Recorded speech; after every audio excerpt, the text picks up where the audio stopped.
Hi everybody, it's Kirsten, aka Kirby. Um, not really. I'm not an AKA anyway. So my line sister Janine asked us to record some reflections in regards to how we're managing our mental health during the COVID-19 pandemic for Mental Health Awareness Month. So for the most part, I've been working from home since mid March and I love it. I love working from home. I love being at home. I love being able to just roll out of bed and pick up my laptop and do whatever I need to do. I live with my mom, so that's been really helpful. She is also working from home. She's also in like that vulnerable age group. So I do get to like watch her and just manage her a little bit, but for the most part, we've been doing really well. However, I do have my days, right? I was diagnosed with depression, anxiety, and PTSD after the death of my aunt in 2016. And I started to see a therapist in 2017, which is when I received my diagnosis. I decided to continue on with therapy, and I would see my therapist once a month. But since the pandemic, I haven't had access to my therapist the way that I would like. So the pandemic has triggered some anxiety, mainly, not necessarily depression or PTSD, but mainly anxiety and really in the form of fear. So how I manage my mental health is really how I combat fear and anxiety. First things first, what I try to do, and I don't do it every day. One first thing is like there's no right or wrong way to deal with this time. Nobody has figured it out.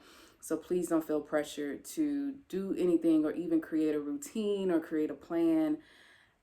What I like to say is I do what my soul feels like it needs. So I move in that direction. But one thing that I try to do and what I am grateful for is that this time has led me to become more in tune spiritually. So I read my Bible, study my Bible, and I also pray. Before I got on here, I prayed and I was snot nosed and all that type of stuff, so I had to clean myself up. But um, just praying and offering my unadulterated, pure emotions to God and my fears to God has been so helpful. Um, and reading my word, and I mean, from the book of Psalms to the book of Proverbs to revisiting some scriptures, writing them down, meditating on those scriptures has been so calming and has provided me a peace that I know I couldn't receive from anywhere else. So, the other thing that I like to do is when I'm praying and when I'm, in my devotion time, is that some people consider meditation. What I consider, I just decide to worship. So I will lay prostrate, I will bow, and I will just quiet everything in my room, in my house.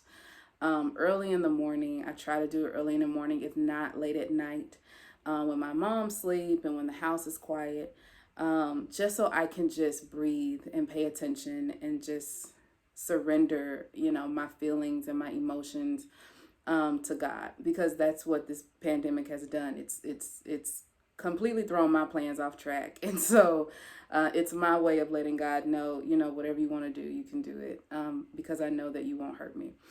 I also like to go for walks. I walk at least 2 miles, sometimes a mile and a half if I'm just not feeling it, but I do try to get on up and like go outside and get that vitamin D and move and stuff like that. Um, this pandemic also has offered me an opportunity to become more in tuned with the things that I like, the things that I don't like, paying attention to how I respond to triggers and my binge eating and my drinking too much alcohol and, dealing with old coping mechanisms. And so, things and tools that I learned in therapy about just confronting myself and addressing myself and asking myself questions, this pandemic has really allowed me to look myself in the mirror and just say, why are you doing the things that you're doing, right? So it's giving me the opportunity to develop new coping mechanisms. And so that work is not easy at all, because self work is probably the hardest work, and it takes time to do. So I am grateful for that.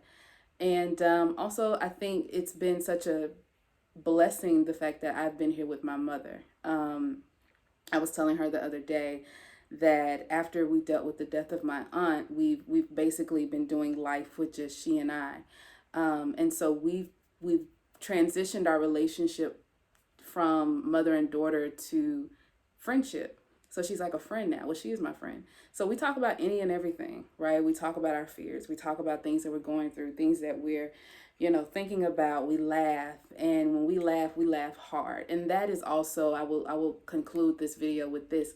I make sure that I laugh at least once a day, whether it's watching something funny. Twitter keeps me laughing. I love social media. And people on Twitter I just think are the funniest. Um, Talking to friends, anything. I find any way to laugh. Um, I can make myself laugh by thinking of some dumb stuff that I've done in the past, but I really, really, really, really, really believe that laughter is medicine for the soul. And so every day I'm trying to laugh, whether I'm posting something on my own Instagram that I think is funny, anything, I am trying to laugh. I'm trying very hard not to take life too seriously. I work in a very serious field in criminal justice. I work in politics. I work in journalism. I have to be serious all the time.